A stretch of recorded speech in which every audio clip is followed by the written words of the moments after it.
பரம அழைப்பின் பந்தய பொருளுக்காக இலக்கை நோக்கி தொடர்கிறேன். ஆமா பியூலா, நான் பைபிள் படிச்சுட்டு இருக்கேன். வந்து உட்காரு. என்ன சார சின்ன பிள்ளை மாதிரி வெளில போய் விளையாடாம போன் நோண்டாம உட்காந்து பைபிள் படிச்சுட்டு இருக்க? இதுல என்ன பியூலா இருக்கு? என்ன பெரியவங்க சின்னவங்க எங்க சண்டே ஸ்கூல் அக்காங்க தினமும் பைபிள் வாசிச்சு ஜோமன்னு சொல்லியிருக்காங்க. அதனால தான் நான் பைபிள் வாசிச்சுட்டு இருக்கேன். சரி சரி, நாளைக்கு சண்டே தானே, எங்க ஃபேமிலியோட சேர்ந்து நாங்கள் டூருக்கு போறோம். நீயும் வரையா? இல்ல பியூலா, நான் வரல. நான் சண்டே ஸ்கூலுக்கு தான் போகணும். ஏன் நம்ம சர்ச் முடிச்சுட்டு ஸ்ட்ரைட்டா போயிடலாம்ல? இல்ல பியூலா, நான் வாரம் தவறாம சண்டே ஸ்கூல் அட்டன் பண்ணிடுவேன். நான் சண்டே ஸ்கூல் அட்டன் பண்ணலைன்னா என் மனசு கஷ்டமாயிடும். அதனால கண்டிப்பா நான் சண்டே ஸ்கூலுக்கு தான் போவேன். சரி, நாங்கள் நாளைக்கு பார்க்குக்கு போகிறோம். ஹோட்டலுக்கு கூட உனக்கு பிடிச்ச சிக்கன் ரைஸ், பீஸா, பர்கர், கேக், கூல்ட்ரிங்க்ஸ் அப்படி நாங்கள் நிறையா சாப்பிட போகிறோம். நீ வரலையா? ஃப்ரைட் ரைஸ் கூட நாளைக்கு சாப்பிட்டுக்கலாம் பியூலா. எனக்கு சண்டே கிளாஸ் மட்டும்தான் முக்கியம். நான் சண்டே கிளாஸுக்கு தான் போவேன். சரி, நீ முடிவை மாற்ற போகிறதுல போல, நாங்கள் மட்டும் போயிட்டு வர்றோம். சரி, நீ என் கூட சண்டே கிளாஸ் வரியா? ஐயோ, நம்மளையும் சேர்த்துக்கலாம். எல்லாத்தையும் போட்டுருக்கேன். ஏசப்பா, இந்த பிள்ளையும் சண்டே கிளாஸ்க்கு வர வைக்க நீங்க கிருபையை பாராட்டுங்க.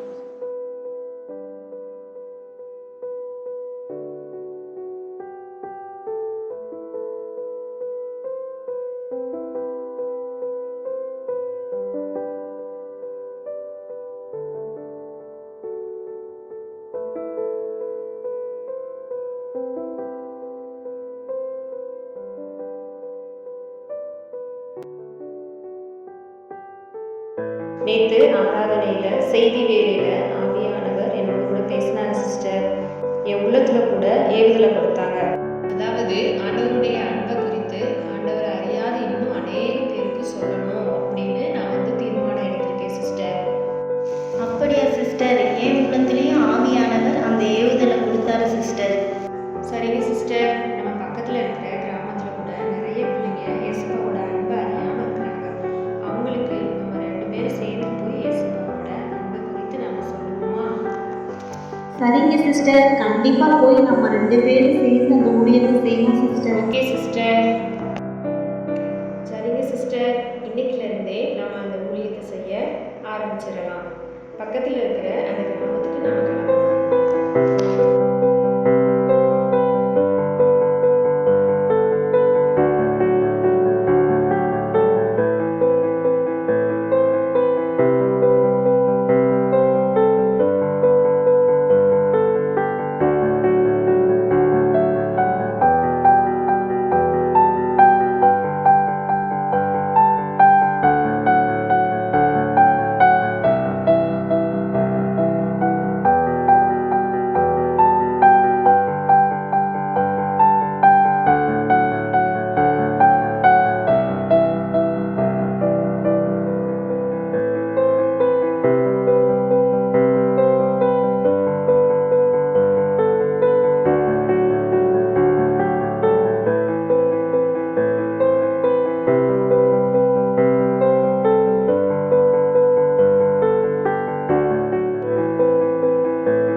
ஏதோ ரிப்பேர் ஆயிடுச்சோ?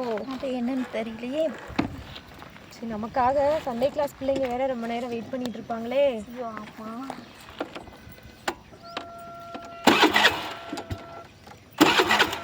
ஏசப்பா, நீங்க எங்களுக்கு உதவி செய்யுங்க ஏசப்பா. வாங்க போய் விளாடுவோம். சின்ன பிள்ளைங்க விளாடுறாங்களா? அக்கா தான் வரல, வாங்க போய் விளாடுவோம். ஏசப்பா, என் புது ஃப்ரெண்ட்ஸ் எல்லாம் கூப்பிட்டு ஏசப்பா, அவங்க வெறுமையாக போகாதபடி எனக்கு உதவி செய்யுங்க ஏசப்பா. இல்லை வாங்க உட்காருங்க. வாங்கக்கா போய் விளாடுவோம். வாங்க எல்லாரும் இங்கே கவனிங்க. நம்ம இப்போ பாட்டு கற்றுக்க போகிறோம், ஓகேவா? ஓகே, எல்லாம் சொல்கிறீங்களா? வாழ்க்கை ஒரு தொடரோட்டம், தொடர்ந்து ஓடினால் கொண்டாட்டம். இது 2 லைன். எங்க பாடுங்க. வாழ்க்கை ஒரு தொடராட்டம், தொடர்ந்து ஓடினால் கொண்டாட்டம். சரியா? அந்த லைன் உங்களுக்கு புரிஞ்சிருச்சா? இறுதி வரை ஓடினால் பரிசு நிச்சயம். இடர் இல்லாமல் ஓடினால் வெற்றி நிச்சயம். இறுதி வரை ஓடினால் பரிசு நிச்சயம், இடர் இல்லாமல் ஓடினால் வெற்றி நிச்சயம். இடர் இல்லாமல் ஓடினால் வெற்றி நிச்சயம்.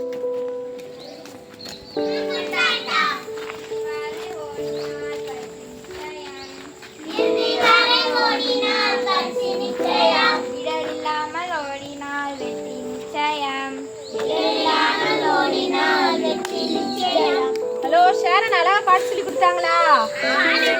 பாட்டு சொல்லி கொடுத்துட்டாங்களா? சரி சரி, சூப்பரா அழகா பாடுனீங்க. சூப்பர். கிளாப் பண்ணிடுவோமா ஷேரன் அக்காக்கு? சூப்பர். பாட்டெல்லாம் கத்துக்கிட்டீங்களா? சரியா? வாழ்க்கைங்கிறது ஒரு தொடர் ஓட்டம். சரியா? அப்படிதானே படிச்சீங்க பாட்டு? இப்ப சரி, நம்ம வாழ்க்கைங்கிறது ஒரு ரேஸ் மாதிரி. ஓட்டப்பந்தயத்துல ஓடுறவங்கள பாத்துக்கீங்களா? என்ன செய்வாங்க? அவங்க இலக்க நோக்கி என்ன செய்வாங்க? ஓடிக்கிட்டே இருப்பாங்க. திடீர்னு இங்கிட்ட மட்டும் கவனம் சிதறனா என்ன செஞ்சிரும்? தொடர்ந்து ஓட முடியாது. அப்படிதானே? சரியா? நம்ம வந்து 2026 நம்ம ஸ்டார்ட் பண்ணிருக்கிறோம். என்ன செய்யறோம்? ஓட ஆரம்பிச்சிருக்கிறோம். நம்ம இலக்க நோக்கி ஓடணும் அப்படின்னா என்ன தடைகள் வந்தாலும் என்ன செய்யணும்? அதை தாண்டி என்ன செஞ்சணும்? ஓடிக்கிட்டே இருக்கணும். சரியா? நம்மளுடைய வாழ்க்கையில நிறைய தோல்விகள் வரலாம், கஷ்டங்கள் வரலாம், நெருக்கங்கள் வரலாம். ஆனாலும் நம்ம என்ன செய்யணும்? ஏசப்பா நமக்குன்னு வைத்திருக்கிற அந்த இலக்க நோக்கி என்ன செய்யணும்? ஓடிக்கிட்டே இருக்கணும். ஸ்டாப் பண்ண கூடாது. ஸ்டாப் பண்ணிட்டோம்னா நம்மளால என்ன செய்ய முடியாது? ஓடவும் முடியாது, ஜெயிக்கவும் முடியாது. அப்படிதானே? ஜெயிக்க முடியுமா? திடீர்னு நம்ம தோல்வியை பார்த்து நம்ம ஸ்டக் ஆயிட்டோம்னா என்ன செய்யாது? நம்மளால ஜெயிக்க முடியாது, நம்மளால வின் பண்ண முடியாது. தொடர்ந்து நம்ம என்ன செய்யணும்? ஓடிக்கிட்டே இருக்கணும். ஓகேவா? ஒரு வசனம் இருக்கு பைபிள்ல கூட. கிறிஸ்து இயேசுவுக்குள் தேவன் அழைத்த பரம அழைப்பின் பந்தய பொருளுக்காக இலக்கை நோக்கி தொடருகிறேன். சரியா? பிலிப்பியர் 3:14. தானே என்ன செய்றாங்க? ஏசப்பா கிட்ட ஜெபம் பண்றாங்க. சரி, இப்ப கூட ஷேரன் என்ன பண்ணாங்க? நாங்க வர லேட் ஆயிடுச்சு, ஆனாலும் என்ன செய்யல? ஸ்டாப் பண்ணல இல்லையா? அதை என்ன செஞ்சாங்க? தொடர்ந்து உங்களை கைட் பண்ணி நடத்த ஆரம்பிச்சாங்க. அப்படிதானே? சரியா? அதே மாதிரிதான் நம்மளும் என்ன செய்யணும்? நம்மளுடைய வாழ்க்கையிலும் ஓடிட்டே இருக்கணும். தேவனுடைய ஏசப்பாவுடைய பலனை பெற்றுக்கொண்டே ஓடணும். அனுதினமும் நமக்கு பலன் எப்படி கிடைக்கும்? 3 நேரம் சாப்பிட்டா தானே நமக்கு ஸ்ட்ரென்த் இருக்கும். அப்படியா? ஒரு நேரம் சாப்பிட்டா நம்ம ஓடிக்கிட்டே இருக்க முடியுமா? சரியா? நம்ம என்ன செய்யணும்? டெய்லி நம்ம என்ன செய்யணும்? ஜெபிக்கணும். டெய்லி நம்ம வேதத்தை படிக்கணும். சரியா? அப்பதான் நமக்குரிய அன்னன்னைக்குரிய பலனை நம்ம பெற்றுக்கொள்ளணும். நான் இன்னைக்கு ஜெபம் பண்ணிட்டேன்க்கா, இன்னைக்கு பைபிள் வாசிட்டேன்க்கா, இந்த வாரம் பூரா நான் அதை வச்சே ஓடிடுவேன்கான்னு சொன்னா என்ன செய்ய முடியாது? ஓட முடியாது. ஒரு நாள் சாப்பிட்டுட்டு 9 நாள் ஓட முடியுமா? என்ன செஞ்சிருவோம்? மயங்கி கீழே விழுந்துருவோம். அப்படிதானே? அதே மாதிரிதான் நம்ம டெய்லி பைபிள் வாசிக்கணும், டெய்லி ஜெபம் பண்ணணும். அப்பதான் நம்ம ஓட்டத்தை தொடர்ந்து ஓட முடியும். ஓகேவா?